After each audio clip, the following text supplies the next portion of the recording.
اتنا بڑا جھوٹ ہے کہ مفتی اکمل صاحب نے کیو ٹی وی کے اوپر خود آ کے انکار کر دیا اس جھوٹ کا۔ انہوں نے کہا یہ کہانی ہے، وہ قوالی کی وجہ سے مشہور ہوگی کہ حضرت بلال اذان نہیں دیں گے تو سورج نہیں نکلے گا۔ اندازہ کریں آپ، یعنی اتنا بڑا جھوٹ،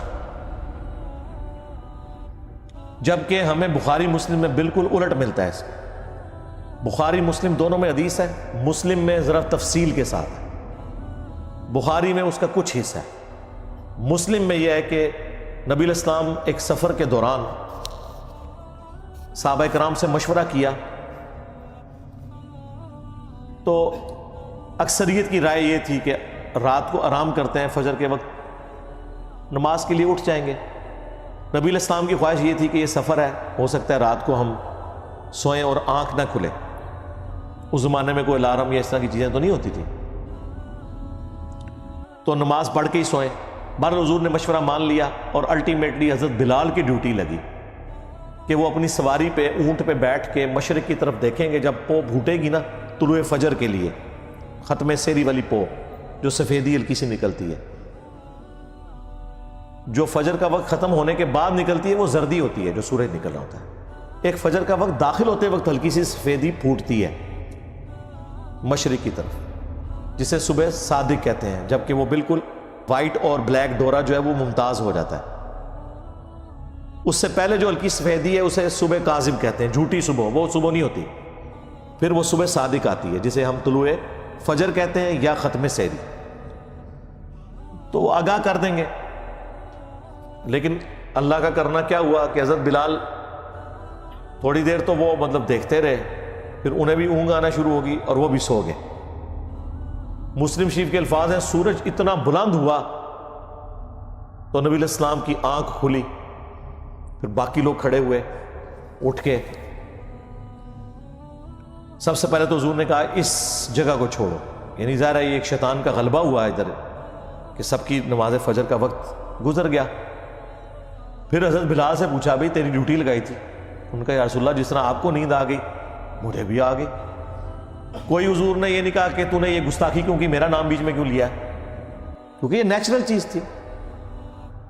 بعض حضور نے کہا یہاں سے اپنا سامان اٹھاؤ، پھر کسی اور جگہ پڑاؤ کیا۔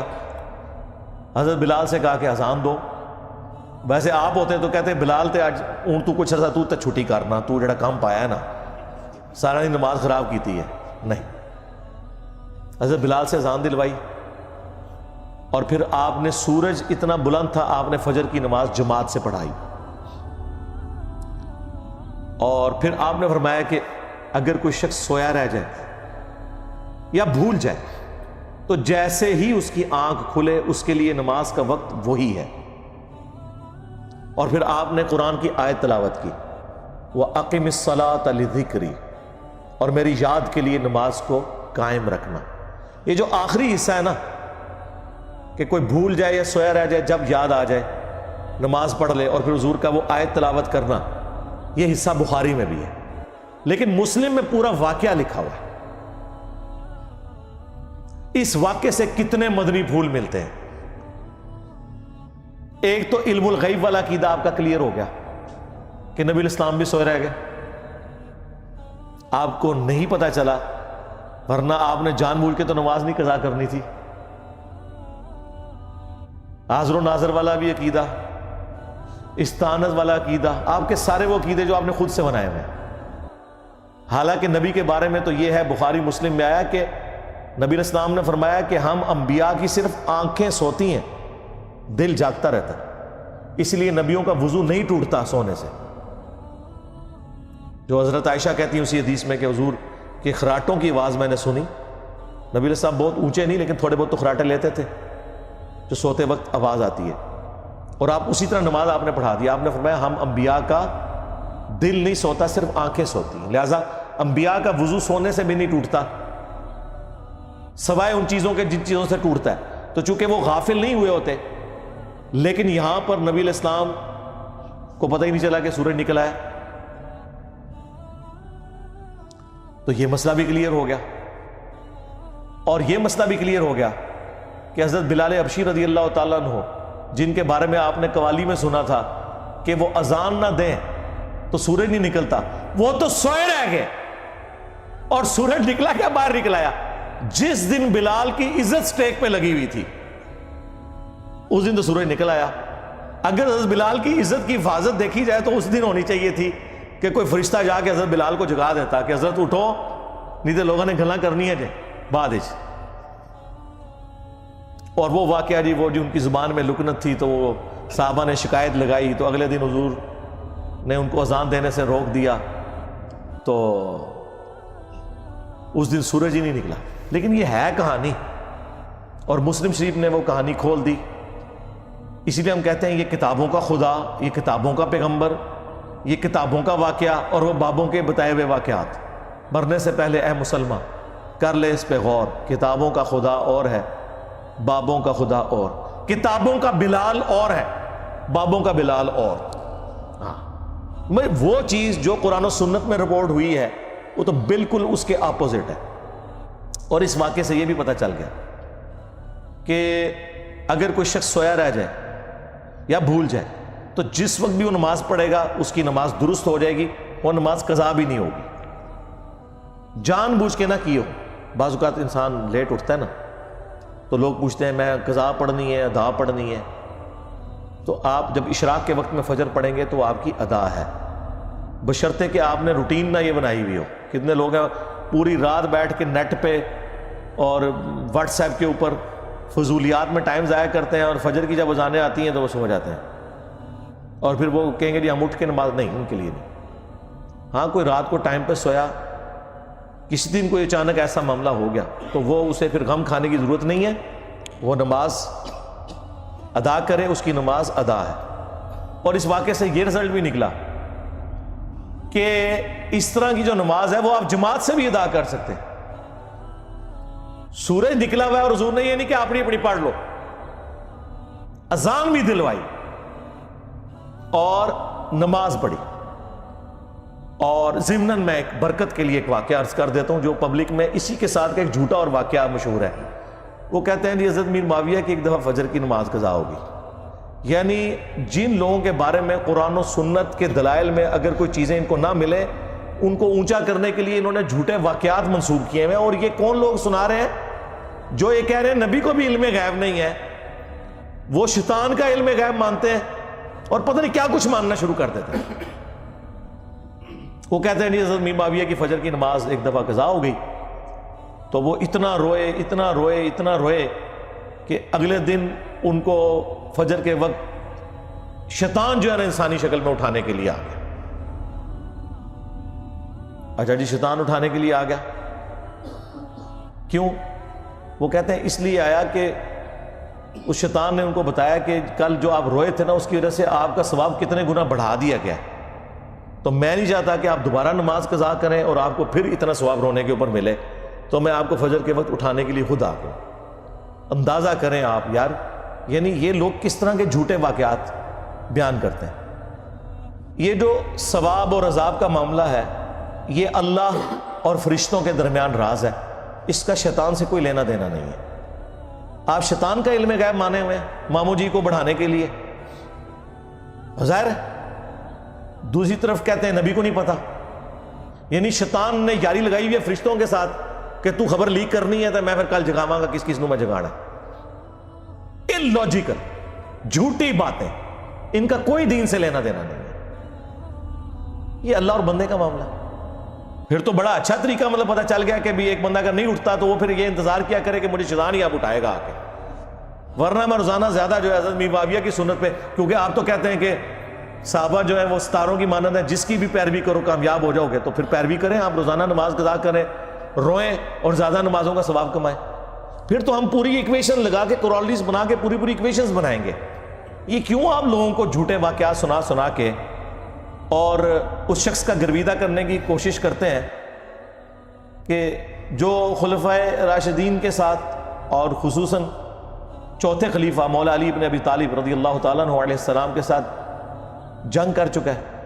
صحابی ہونے کا احترام اپنی جگہ، وہ سب کچھ ہم رضی اللہ عنہ بھی کہتے ہیں، لیکن اس طرح آپ کسی کو اونچا کرنے کے لیے اس طرح کے جھوٹے واقعات تو منسوب نہ کریں. تو چاہے حضرت بلال کی شان کو بڑھانے کے لیے کوئی واقعہ جھوٹا منسوب کرے، خواہ حضرت میر معاویہ رضی اللہ تعالیٰ عنہ کے حوالے سے کوئی جھوٹا واقعہ منسوب کرے، غلط ہے۔ اسی طریقے سے حضرت علی کے بارے میں بھی ایک واقعہ ہے، لیکن اس حدیث کے بارے میں محدثین کے ہاں اختلاف پایا جاتا ہے۔ اس حدیث کو امام طبرانی صحیح سمجھتے ہیں، اپنی موجم کے اندر اس حدیث کو لے کے بھی آئے جو حضرت علی رضی اللہ تعالیٰ عنہ کی گود میں نبی علیہ السلام سر مبارک رکھ کے سوئے ہوئے تھے اور حضرت علی کی نماز چھوٹ گئی اور وہ رونا شروع کر دیا انہوں نے، تو کہتے ہیں سورج واپس نکل آیا۔ یہ روایت اپنی سند کے اعتبار سے اکثر محدثین نے اسے ریجیکٹ کیا ہے، اس وجہ سے نہیں کہ وہ حضرت علی سے کوئی بغض رکھتے تھے، یہ اللاجیکل بات ہے، لاجیکل بھی درست نہیں ہے۔ یہ ہو ہی نہیں سکتا کہ نبی علیہ السلام تو نماز پڑھ کے سوئے ہوں اور حضرت علی نے نماز نہ پڑھی ہوئی ہو۔ حضرت علی تو ساری نمازیں حضور کے پیچھے ہی پڑھتے تھے، یہ ایسا ہو نہیں سکتا، یہ لاجیکلی کوئی درست نہیں ہے۔ لیکن اگر کوئی اسے صحیح بھی مان لیتا ہے تو سورج کا رک جانا اتنا تو احادیث میں ثابت ہے، بخاری مسلم میں آیا کہ جوشوا جو حضرت موسیٰ کے خلیفہ اول بنے تھے، ہارون علیہ السلام تو زندگی میں فوت ہو گئے ان کے، یوشع ابن نون جنہیں جوشوا کہا جاتا ہے،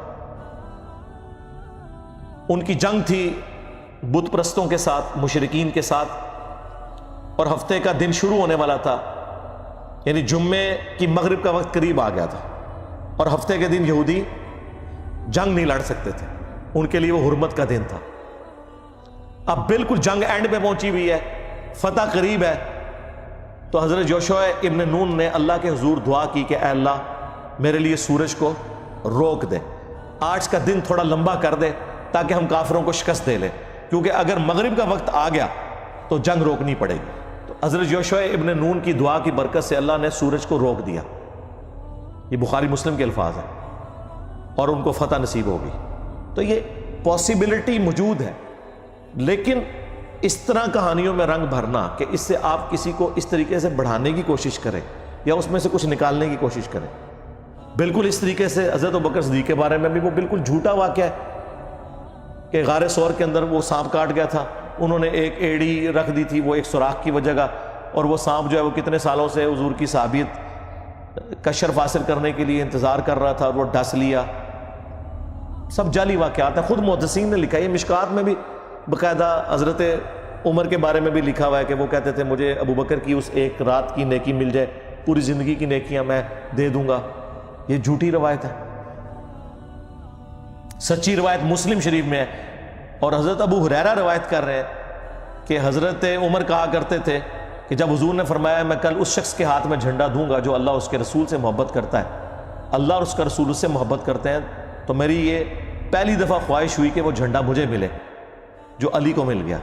یہ حدیث مسلم شریف میں ہے، یہ اہل سنت کے ہاں کسی کو پتہ ہی نہیں تھی، میرے سے پہلے نہ کبھی کسی نے بیان کی، نہ کسی نے کہیں پمفلٹ میں لکھ کے امت کو بتائی، اور وہ جھوٹی حدیث حضرت ابوبکر والی بیان کرتے رہے۔